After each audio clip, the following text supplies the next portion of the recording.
The conceptual roots of Shostakovich's 14th Symphony are found in his 1962 orchestration of Mussorgsky's Songs and Dances of Death, and more fundamentally, in the composer's experience of failing health. 4 years earlier, he'd felt the first symptoms of weakness and pain in his right hand that would end his career as a pianist and make the act of writing music difficult.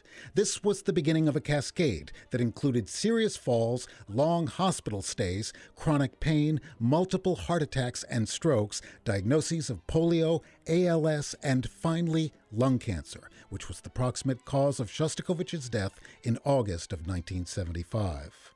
Increasingly filled with a sense that his life was entering its final stages, his orchestrations of Mussorgsky's songs prompted a desire to write a work that expressed his own views on human mortality. He felt that much of the music written on the subject was marred by a conceptual softening of death's finality, either through themes of philosophical redemption or appeals to the supernatural. In his judgment, death is in store for all of us, and there is nothing beyond it. The 14th Symphony, which Shostakovich described as the work to which all his previous music had been leading, became the vehicle for expressing his deeply held convictions on the matter. Hobbled by pain and the lingering effects of a heart attack he'd suffered 3 years earlier, Shostakovich entered the Kremlin hospital in mid-January of 1969. Moscow was in the midst of a flu epidemic, and visitors weren't allowed. Stuck in enforced isolation, the music of the 14th Symphony came pouring out of the composer. He completed a piano score of the piece by mid-February and finished the orchestration by the end of the month. This urgency wasn't entirely circumstantial. In a letter to a friend, he wrote, "I composed it very quickly. I was afraid something would happen, like my right hand would stop working altogether, or I'd suddenly go blind. I was tortured by these ideas."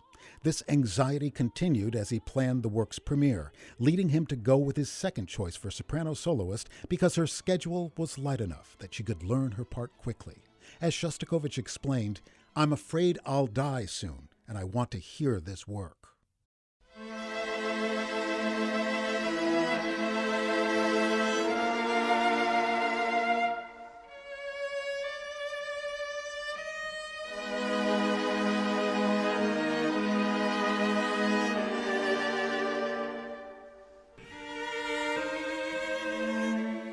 The 14th Symphony is essentially a song cycle. For his texts, Shostakovich chose 11 poems about death by Garcia Lorca, Apollinaire, Rilke, and Wilhelm Köchelbecker, setting them for soprano and bass and accompanying them with an unusual ensemble of 19 string players and percussion. These texts address questions of human mortality that were personally important to Shostakovich. Garcia Lorca's depictions of the Spanish Civil War's inhumanity is clearly relevant to the composer's life experience, which was irrevocably darkened by the death of millions at the hands of Stalin. The vexing issue of his responsibilities as a cultural hero within a politically repressive society is addressed in Apollinaire's cryptic ruminations on guilt and complicity.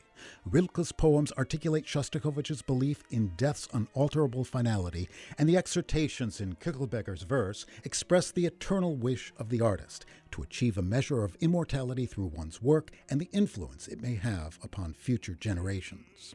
In addition to its dramatic subject matter, the musical language in Shostakovich's 14th is far more uncompromising than the syntax that defines the music he wrote over the previous 3 decades.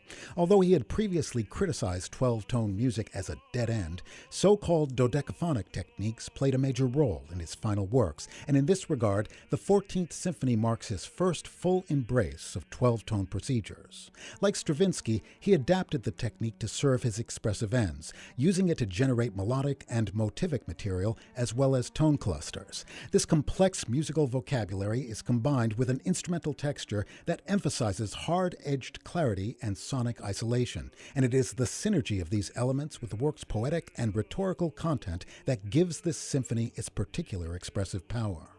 Shostakovich knew that the unflinching vision expressed in this piece would lead many early listeners to mistake his intent.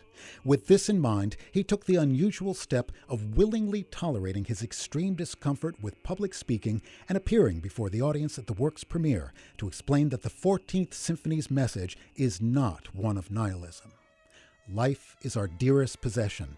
It is given to us only once, and we should live so as not to experience regret at the moment of death by a recollection of years wasted aimlessly, or feel shame for a petty, inglorious past. Rather, we must be able to say in that final moment that we have given all our life and energy to the world's most noble cause, the fight for humanity's liberation.